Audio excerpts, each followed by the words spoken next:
നമസ്കാരം. വയനാട് ദുരന്തത്തിന് ഒരാണ്ട് തികയാണ്. കഴിഞ്ഞ വർഷം ഇതേ ദിവസമാണ് അർദ്ധരാത്രിയിൽ 268 മനുഷ്യരെ ഈ ഭൂമിയിൽ നിന്ന് എന്നേക്കുമായി മായ്ച്ചു കൊണ്ടുപോയ ആ ദുരന്തമുണ്ടായത്.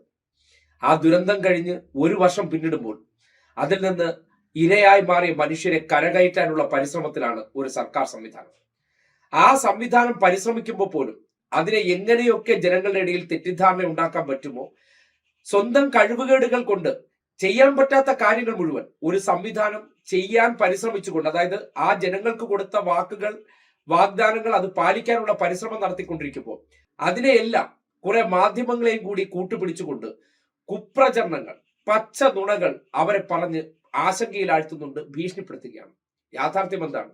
ഇതുവരെ ആ ദുരന്തമുണ്ടായതിനു ശേഷം ഭൂമി ഏറ്റെടുക്കലുമായി ബന്ധപ്പെട്ട നിയമ പോരാട്ടങ്ങൾക്കെല്ലാം ഒടുവിൽ അതിന്റെ നടപടിക്രമങ്ങളെല്ലാം പൂർത്തീകരിച്ച് ആദ്യ മാതൃകാ വീട് ഇന്നിപ്പോ പൂർത്തീകരിച്ചിട്ടുണ്ട്. ഇനി ഡിസംബർ ജനുവരി മാസത്തിനകത്ത് 410 കുടുംബങ്ങളെ പുനരധിവസിപ്പിക്കാൻ വേണ്ടി എസ്റ്റൺ എസ്റ്റേറ്റിൽ ദ്രുതഗതിയിലുള്ള നിർമ്മാണ പ്രവർത്തനങ്ങൾ നടക്കുകയാണ്. അപ്പോഴാണ് പലരും ഫണ്ട് പിരിച്ചവർ കൈ കിട്ടിയതിനു ശേഷം എവിടെയെങ്കിലുമൊക്കെ പോയി ഭൂമി വാങ്ങിച്ച് അത് തോട്ടഭൂമിയാണെന്നൊക്കെ തിരിച്ചറിഞ്ഞപ്പോ ഒരു മാതൃകാ വീട് പോയിട്ട് ഒരു മൺവട്ടി എടുത്ത് കിളയ്ക്കാൻ ചിലർക്ക് സ്ഥലമില്ല. വാങ്ങിച്ചവർക്ക് അവരുടെ ബന്ധുക്കളിൽ നിന്നൊക്കെ വാങ്ങിച്ച് ആ പണം വളഞ്ഞ വഴിയിലൂടെ ഞങ്ങളുടെ കയ്യിൽ തന്നെ തിരിച്ച് കമ്മീഷനായിട്ട് വരാനുള്ള നീക്കുപോക്കുകൾ ഉണ്ടാക്കിയവരെല്ലാം വലിയ വാചക കസർത്ത് നടത്തുകയാണ്. അതിനപ്പുറത്തേക്ക് സർക്കാരിന്റെ കയ്യിൽ കിട്ടിയ പണം, ആ സർക്കാരിന്റെ കയ്യിൽ കിട്ടിയ പണം എന്ന് പറഞ്ഞാൽ എന്താണ്? ഒരിക്കലും ഒരു വ്യക്തിയുടെ പണമല്ല, അല്ലെങ്കിൽ മുഖ്യമന്ത്രി പിണറായി വിജയന്റെ പണമല്ല, സർക്കാരിന്റെ പണമാണ്. ഈ സർക്കാർ മാറിക്കഴിഞ്ഞാലും ആ പണം അവിടെ ഉണ്ടാകും. അത് ഓഡിറ്റ് ചെയ്താൽ കൃത്യമായിട്ട് എത്ര രൂപ ചെലവാക്കിയിട്ടുണ്ടെന്ന് അറിയാൻ കഴിയും. മറ്റിടത്തോ അത് ആര്, എവിടെ, ഏത് ആപ്പ്, എന്ത് ഓഡിറ്റിംഗ് ഒന്നുമില്ല. അവർ പറയുന്നത് തന്നെയാണ് ഇനിയുള്ള കണക്ക്. ഇത്രയേ കിട്ടിയുള്ളൂ എന്ന് പറഞ്ഞാൽ ഇത്ര തന്നെ. ആ അവസ്ഥയിൽ നിൽക്കുമ്പോൾ ഫണ്ടുമായി ബന്ധപ്പെട്ട ദുരൂഹങ്ങൾ തുടരുമ്പോഴാണ് അതിനെ മറികടക്കാൻ മാധ്യമങ്ങളെ ഉപയോഗപ്പെടുത്തി വ്യാപകമായിട്ടുള്ള കുപ്രചരണങ്ങൾ നടത്തുന്നത്. അതിനപ്പുറത്തേക്ക് എന്താണ് യാഥാർത്ഥ്യം എന്നതിനെ സംബന്ധിച്ച് വയനാട് ദുരന്തത്തിന്റെ 1ാം വാർഷികത്തിൽ മാതൃകാ വീട് നിർമ്മാണം പൂർത്തീകരിച്ചുകൊണ്ട് ആ വീടിന്റെ ചിത്രം പങ്കുവെച്ചുകൊണ്ട് മുഖ്യമന്ത്രി പിണറായി വിജയൻ ഫണ്ട് ജനങ്ങളിൽ നിന്ന് കളക്ട് ചെയ്തെടുത്തതുമായി ബന്ധപ്പെട്ട് ഒരു കണക്ക് സോഷ്യൽ മീഡിയയിലൂടെ വളരെ കൃത്യമായി എഴുതി പങ്കുവച്ചിട്ടുണ്ട്. ഈ മുഖ്യമന്ത്രിയുടെ ദുരിതാശ്വാസ നിധി എന്ന് പറഞ്ഞാൽ പൊതുജനങ്ങൾക്ക് ആർക്ക് വേണമെങ്കിലും അതിനകത്ത് കയറി പരിശോധിക്കാം. അതിനകത്ത് കയറി എത്ര രൂപ ഫണ്ട് കിട്ടിയിട്ടുണ്ട്, അതിൽ എത്ര രൂപ ചെലവാക്കിയിട്ടുണ്ട്, എന്ത് ആവശ്യത്തിന് ചെലവാക്കി എന്നൊക്കെ മനസ്സിലാക്കാനുള്ള സംവിധാനവുമുണ്ട്. പക്ഷേ പ്രതിപക്ഷത്ത് നിൽക്കുന്നവർ സർക്കാരിന് വിശ്വാസമില്ല, ഞങ്ങൾ ചെയ്യുമെന്നുള്ള നിലയ്ക്ക് അവർ ആ ഉത്തരവാദിത്വം ഏറ്റെടുത്തിട്ട് അതെന്തായി എന്ന് ചോദിക്കുമ്പോൾ എല്ലാത്തിനും സർക്കാർ നിങ്ങളോട് പറഞ്ഞോ പ്രത്യേകം പിരിവെടുക്കാൻ? ഇല്ല. സർക്കാരിനെക്കാളും വിശ്വാസ്യതയുള്ളത് ഞങ്ങളാണ്, ഞങ്ങൾ ചെയ്ത് കാണിച്ചു തരാം. ചെയ്ത് കാണിച്ചു വെച്ചിരിക്കുന്ന കണ്ടല്ലോ. വീട് പോയിട്ട് സ്ഥലം പോലും കാണിക്കാനില്ലാത്ത അവസ്ഥ.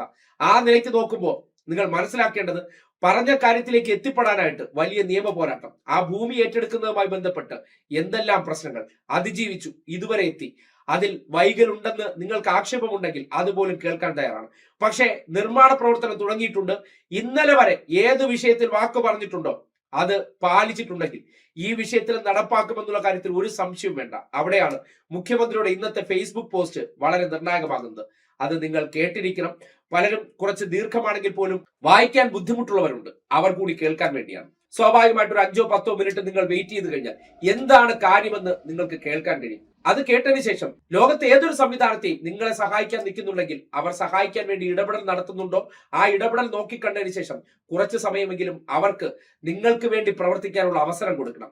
അതിനപ്പുറത്തേക്ക് രാഷ്ട്രീയം കലർത്താതെ ആ പറയുന്ന കാര്യങ്ങൾ ആത്മാർത്ഥമായിട്ട് നിങ്ങളുടെ പുരോഗമനത്തിന് വേണ്ടി, നിങ്ങളുടെ ജീവിത നിലവാരം ഉയർത്താൻ വേണ്ടിയും നിങ്ങളെ സുരക്ഷിതമാക്കാൻ വേണ്ടിയാണോ എന്ന് പരിശോധിച്ചതിന് ശേഷം നിങ്ങൾ ഒന്ന് വെയിറ്റ് ചെയ്യും. ഒരു ടൈം പീരീഡ് നിങ്ങൾ ചോദിക്കൂ. അതിനപ്പുറത്തേക്ക് പോകുന്നുണ്ടെങ്കിൽ നിങ്ങൾ ബാക്കിയുള്ള കാര്യങ്ങൾക്ക് തർക്കം ഉന്നയിക്കൂ, അവിടെ ചർച്ചയാകാം. ഇപ്പോ ഈ വിഷയവുമായി ബന്ധപ്പെട്ട് ഇതുവരെ എന്തൊക്കെ ചെയ്തു എന്നതിനെ സംബന്ധിച്ച് മുഖ്യമന്ത്രി പിണറായി വിജയന്റെ കുറിപ്പാണ്. വളരെ സശ്രദ്ധം നിങ്ങൾ അത് കേൾക്കണം, നിങ്ങൾക്ക് അത് പരിശോധിക്കാവുന്നതാണ്. ആ കുറിപ്പ് ആരംഭിക്കുന്നത് ഇങ്ങനെയാണ്: കേരളം കണ്ട സമാനതകളില്ലാത്ത ദുരന്തത്തിന് 1 വർഷം തികയാണ്. മുണ്ടക്കൈ ചൂരൽമല ദുരന്തത്തിന്റെ ഓർമ്മകൾ എക്കാലവും നമ്മുടെ ഒരു നോവായി തുടരുക തന്നെ ചെയ്യും. ഏതൊരു വിഷമസന്ധിയെയും ആത്മവിശ്വാസം കൈവിടാതെ ഒറ്റക്കെട്ടായി മറികടക്കുന്ന കേരള മാതൃകയുടെ മഹത്തായ പ്രതീകങ്ങളിൽ ഒന്നാണ് ഇന്ന് മുണ്ടക്കൈ ചൂരൽമല. ദുരന്തമുണ്ടായ ഉടനെ രക്ഷാപ്രവർത്തനങ്ങൾ മികച്ച രീതിയിൽ നടപ്പാക്കാനും ഏകോപിപ്പിക്കാനും നമുക്ക് സാധിച്ചു. സർക്കാർ സംവിധാനങ്ങൾക്കൊപ്പം ജനങ്ങളും കൈകോർത്ത് നടത്തിയ ദുരന്ത നിവാരണ പ്രവർത്തനങ്ങൾ നാടിന്റെ ഐക്യത്തിനും ഇച്ഛാശക്തിക്കും അടിവരയിടുന്നവയായിരുന്നു. ഉറ്റവരും ജീവിതവും നഷ്ടപ്പെട്ട ദുരന്തഭൂമിയിലെ എല്ലാ മനുഷ്യരെയും ചേർത്തുപിടിച്ച സർക്കാർ ഒട്ടും സമയം നഷ്ടപ്പെടാതെ അവരെ സുരക്ഷിത കേന്ദ്രങ്ങളിലേക്ക് മാറ്റി. പ്രത്യേകം സജ്ജീകരിച്ച ക്യാമ്പുകളിൽ മാനസിക പിന്തുണ ഉറപ്പുവരുത്താൻ ഉൾപ്പെടെയുള്ള എല്ലാ അവശ്യ സൗകര്യങ്ങളും ഒരുക്കി ക്യാമ്പുകളിൽ കുട്ടികളുടെ മാനസികാരോഗ്യം ഉറപ്പുവരുത്താൻ പ്രത്യേക നടപടികളും കൈക്കൊണ്ടു. അധ്യാപകരുടെ സഹായത്തോടെ ക്യാമ്പുകളിൽ തന്നെ അവർക്ക് തുടർ പഠനത്തിനുള്ള വഴിയൊരുക്കി. പഴുതുകൾ അടച്ച ദുരിതാശ്വാസ പ്രവർത്തനത്തിനായി ക്യാബിനറ്റ് സബ് കമ്മിറ്റി 2 മാസത്തോളം വയനാട് നിലയുറപ്പിച്ചു, പ്രവർത്തനങ്ങളെ ഏകോപിപ്പിച്ചു. ഓരോ കാര്യത്തിലും സർക്കാരിന്റെ നിതാന്ത ശ്രദ്ധ ഉറപ്പാക്കി. ദുരന്തമുണ്ടായി 1 മാസത്തിനകം താൽക്കാലിക പുനരധിവാസം പൂർത്തീകരിക്കുമെന്ന പ്രഖ്യാപനം അക്ഷരം പ്രതി പാലിച്ച സർക്കാർ ഓഗസ്റ്റ് 24-നകം ദുരിതാശ്വാസ ക്യാമ്പിലെ മുഴുവൻ ആളുകളെയും മറ്റു പുനരധിവാസ സ്ഥലങ്ങളിലേക്ക് മാറ്റി. വാടക വീടുകളിൽ താമസിക്കുന്നവർക്ക് മാത്രമല്ല, അവരവരുടെ താല്പര്യപ്രകാരം ബന്ധുവീടുകളിലേക്ക് മാറിയവർക്കും വാടക വീട് എന്ന കണക്ക് കൂട്ടി മാസം 6000 രൂപ വീതം ഈ ജൂലൈ മാസം വരെയും മുഖ്യമന്ത്രിയുടെ ദുരിതാശ്വാസ നിധിയിൽ നിന്നും നൽകി വരികയാണ്. പുനരധിവാസം സ്ഥിരമാകുന്നതുവരെ ഈ സഹായം തുടരും. വീട്ടുവാടക ഇനത്തിൽ 2025 മെയ് വരെ മുഖ്യമന്ത്രിയുടെ ദുരിതാശ്വാസ നിധിയിൽ നിന്നും ആകെ 3,98,10,200 രൂപ ചിലവഴിച്ചിട്ടുണ്ട്. ദുരന്തത്തിൽ മരണപ്പെട്ടവരുടെ ആശ്രിതർക്ക് 6 ലക്ഷം രൂപ വീതം അനുവദിച്ചു. ഗുരുതരമായി പരിക്കേറ്റവർക്ക് SDRF നിന്ന് അനുവദിച്ച തുകയ്ക്ക് പുറമെ 50,000 രൂപ വീതവും 40 മുതൽ 60% വരെ വൈകല്യം ബാധിച്ചവർക്ക് 50,000 രൂപ വീതവും 60 മുതൽ 80% വരെ വൈകല്യം ബാധിച്ചവർക്ക് 75,000 രൂപയും അനുവദിച്ചു. ദുരന്ത ബാധിതരുടെ തുടർ ചികിത്സയുടെ ചെലവും സർക്കാർ വഹിക്കുന്നുണ്ട്. മാനസികാരോഗ്യം വീണ്ടെടുക്കാൻ ആവശ്യമായ കൗൺസിലിംഗ് സംവിധാനവും ഒരുക്കി. വാർഷികത്തോടനുബന്ധിച്ച് എല്ലാ ദുരിതബാധിതരെയും കണ്ട് കൗൺസിലിംഗ് സേവനങ്ങൾ ആവശ്യമെങ്കിൽ നൽകാനുള്ള നടപടികളും സ്വീകരിച്ചിട്ടുണ്ട്. ജീവനോപാധി നഷ്ടപ്പെട്ട കുടുംബങ്ങളിലെ പ്രായപൂർത്തിയായ ഒരു വ്യക്തിക്ക് ഒരു ദിവസം 300 രൂപ വീതം സഹായധനം അനുവദിച്ചു. പ്രതിമാസം 9,000 രൂപ 6 മാസത്തേക്കാണ് അനുവദിച്ചത്. ഇത് പിന്നീട് 9 മാസത്തേക്കായി ദീർഘിപ്പിച്ചു. ഇതിനായി 9,07,20,000 രൂപ ചെലവഴിച്ചിട്ടുണ്ട്. ആനുകൂല്യം ഒരു കുടുംബത്തിലെ 2 വ്യക്തികൾക്ക് ഉറപ്പാക്കി. നഷ്ടപ്പെട്ട റേഷൻ കാർഡ് മുതൽ പാസ്പോർട്ട് വരെയുള്ള മുഴുവൻ രേഖകളും തിരികെ ലഭിക്കാനുള്ള സഹായങ്ങൾ ആദ്യ ദിനങ്ങളിൽ തന്നെ നൽകാൻ ആരംഭിച്ചു. 1000 രൂപയുടെ ഭക്ഷ്യക്കിറ്റ് ഓരോ മാസവും വിതരണം ചെയ്യുന്നുണ്ട്. ദുരന്തത്തിൽ പെട്ടുപോയ വെള്ളാർമല സ്കൂളിലെയും മുണ്ടക്കൈ സ്കൂളിലെയും വിദ്യാർത്ഥികൾക്ക് പഠനം തുടരാൻ ആവശ്യമായ നടപടികൾ വളരെ വേഗം തന്നെ സ്വീകരിക്കാനും സാധിച്ചിട്ടുണ്ട്. ബിൽഡിംഗ് അസോസിയേഷൻ ഓഫ് ഇന്ത്യയുടെ CSR ഫണ്ട് സഹായത്തോടെ പൊതുവിദ്യാഭ്യാസ വകുപ്പ് തന്നെ നേതൃത്വം നൽകി 2 കോടി രൂപ ഉപയോഗിച്ച് മേപ്പാടി സ്കൂളിൽ സൗകര്യങ്ങൾ സജ്ജമാക്കി. പൊതുവിദ്യാഭ്യാസ വകുപ്പിന്റെ ഫണ്ടിൽ നിന്ന് 4 ക്ലാസ് മുറികളുള്ള പുതിയൊരു കെട്ടിടം കൂടി ഓഗസ്റ്റ് പകുതിയോടെ ആരംഭിക്കാനാണ് ലക്ഷ്യമിട്ടിരിക്കുന്നത്. മാതാപിതാക്കൾ നഷ്ടപ്പെട്ട 24 കുട്ടികളുടെ സുരക്ഷ ഉറപ്പാക്കാൻ വേണ്ടി വനിതാ ശിശുവികസന വകുപ്പ് യുണിസെഫിന്റെ സഹായത്തോടെ മാതാപിതാക്കൾ 2 പേർ നഷ്ടപ്പെട്ട 7 കുട്ടികൾക്ക് 10 ലക്ഷം രൂപ വീതവും മാതാപിതാക്കളിൽ ഒരാൾ നഷ്ടപ്പെട്ട 17 കുട്ടികൾക്ക് 5 ലക്ഷം രൂപ വീതവും വിതരണം ചെയ്തു. PM വാത്സല്യ പദ്ധതി പ്രകാരം 10 വയസ്സ് മുതൽ 21 വയസ്സ് വരെ പ്രതിമാസം 4,000 രൂപ വീതം നൽകാനുള്ള സംവിധാനവും ഏർപ്പെടുത്തി.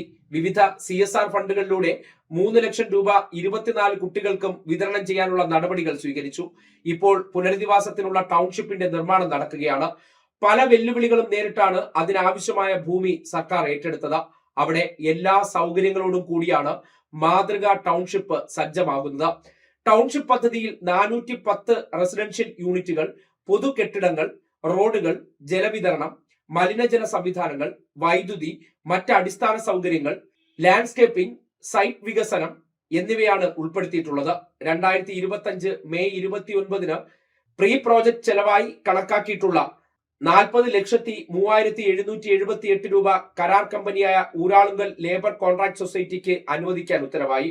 വീട് 2025 ജൂൺ 19, 20 തീയതികളിലായ ടൗൺഷിപ്പിൽ വീട് വേണ്ടെന്ന് ആവശ്യപ്പെട്ട 104 കുടുംബങ്ങൾക്ക് 15 ലക്ഷം രൂപ വീതം വിതരണം ചെയ്തു. ആകെ 16,05 ലക്ഷം രൂപയാണ് വിതരണം ചെയ്തത്.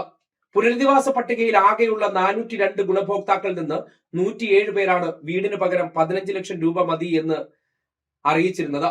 ഉരുൾപൊട്ടൽ പുനരധിവാസം സംബന്ധിച്ചുള്ള 2025 ജൂൺ 25 വരെ ആകെ 770,76,79,118 രൂപയാണ് മുഖ്യമന്ത്രിയുടെ ദുരിതാശ്വാസ നിധിയിലേക്ക് ലഭിച്ചിട്ടുള്ളത്. ഇതിൽ നിന്നും ആകെ 91,73,80,547 രൂപ പുനരധിവാസത്തിനുമായും ബന്ധപ്പെട്ട വിവിധ ആവശ്യങ്ങൾക്ക് ചെലവഴിച്ചു. ഇതിൽ ദുരന്ത ബാധിതർക്ക് ധനസഹായം അനുവദിച്ചതിന് 7,65,00,000 രൂപയും വീട്ടുവാടക ഇനത്തിൽ നേരത്തെ അനുവദിച്ച തുകയ്ക്ക് പുറമെ 50 കോടി രൂപയും ചെലവാക്കിയിട്ടുണ്ട്. കൂടാതെ എൽസ്റ്റൺ എസ്റ്റേറ്റ് ഭൂമി ഏറ്റെടുക്കലിനായി 43,50,10,11,769 രൂപയും ടൗൺഷിപ്പ് പ്രോജക്ടിന് 20,000 കോടി രൂപയും ടൗൺഷിപ്പ് പ്രീ പ്രോജക്ട് ചെലവുകൾ 40,03,778 രൂപയും ടൗൺഷിപ്പിന് പുറത്ത് താമസിക്കാൻ ആഗ്രഹമുള്ളവർക്ക് 15 ലക്ഷം രൂപ വീതം നൽകിയ വകയിൽ 13,91,00,000 രൂപയും ജീവനോപാധി ധനസഹായത്തിനായി 3,61,66,000 രൂപയും മുഖ്യമന്ത്രിയുടെ ദുരിതാശ്വാസ നിധിയിൽ നിന്ന് ചിലവാക്കിയിട്ടുണ്ട്. ഉപജീവന സഹായം, വാടക ചികിത്സാ സഹായം, വിദ്യാഭ്യാസം, സമഗ്രമായ പുനരധിവാസം എന്നിങ്ങനെ എല്ലാ മേഖലകളിലും അതിജീവിതർക്ക് കരുത്തേകി സർക്കാർ ഒപ്പമുണ്ട്. സമാനതകളില്ലാത്ത ദുരന്തത്തിൽ നിന്ന് അത്യുജ്വലമായി തിരികെ വന്ന അതിജീവിതർക്കും അത് സാധ്യമാക്കാനായി അക്ഷീണം പ്രയത്നിച്ചവർക്കും അഭിവാദ്യങ്ങൾ നേരുന്നു. പുനരധിവാസം മികച്ച രീതിയിൽ പൂർത്തീകരിക്കാൻ വിട്ടുവീഴ്ചയില്ലാത്ത പ്രവർത്തനങ്ങളുമായി ഒറ്റക്കെട്ടായി നമുക്ക് മുന്നോട്ട് പോകാം. ഇതാണ് മുഖ്യമന്ത്രിയുടെ വിശദമായിട്ടുള്ള ഫേസ്ബുക്ക് കുറിപ്പ്. ഒരു സർക്കാർ ഇത്ര വരെ കൊണ്ടുചെന്നെത്തിച്ചു. ഒന്നും ചെയ്യാതിരിക്കുന്നവർക്ക് ഡയലോഗ് അടിച്ചാൽ മതി, അവരുടെ ഡയലോഗ് വാർത്തയായിട്ട് വരും. പക്ഷേ ഒരു എസ്റ്റേറ്റ് ഏറ്റെടുക്കുക എന്നുള്ളതിന്റെ ബുദ്ധിമുട്ട് എത്രത്തോളം ഉണ്ടെന്ന് ചിലർക്ക് ചിലപ്പോൾ ചിന്തിക്കാൻ കഴിയില്ല. പക്ഷേ പണമുണ്ടെന്ന് കരുതി എല്ലാം വളരെ പെട്ടെന്ന് നടപ്പാക്കണമെന്നുമില്ല. അത് മറികടക്കാൻ വേണ്ടിയുള്ള ഇടപെടൽ നടത്തി നമ്മൾ ഇതുവരെ എത്തി. അപ്പോ ഏകദേശം നമ്മൾ അത് വേകാൻ വേണ്ടിയുള്ള നടപടികൾ ആരംഭിച്ചിട്ടുണ്ട്. അത് വെന്ത് ഒന്ന് ആറോളം ഉള്ള സമയമാണ് നിങ്ങളോട് ആവശ്യപ്പെടുന്നത്. അതിന് ഒരു സംവിധാനം ഉണർന്നു പ്രവർത്തിക്കുന്നുണ്ട്, ഉറപ്പ് തരുന്നുണ്ട്. അതും ഇതുപോലെ ഡിജിറ്റലായി തന്നെ പ്രഖ്യാപിച്ചുകൊണ്ട് അതിനെ സംബന്ധിച്ച് നിങ്ങൾ ഒരു നിശ്ചിത കാലം കൂടി, അതായത് ഇത്രയും ഒരു വർഷം ക്ഷമിച്ച നിങ്ങൾക്ക് ഇനി കേവലം ഒരു 6 മാസം കൂടി അതിനുവേണ്ടി ക്ഷമിച്ചൂടെ എന്നുള്ള ചോദ്യം മാത്രമാണ് ഉന്നയിക്കുന്നത്. അതുവരെയുള്ള വാടകയും മറ്റ് ആനുകൂല്യങ്ങളും തരുമെന്നും സർക്കാർ പ്രഖ്യാപിച്ചിട്ടുണ്ട്. അതൊരു ഉറപ്പാണ്. പറഞ്ഞ വാക്കുകളിൽ അണുകിട വ്യതിചലിക്കാത്ത ഒരു സർക്കാർ തരുന്ന ഉറപ്പാണ്. 100% നടന്നിരിക്കുമെന്നുള്ള കാര്യത്തിൽ ഒരു സംശയവും വേണ്ടെന്നേ.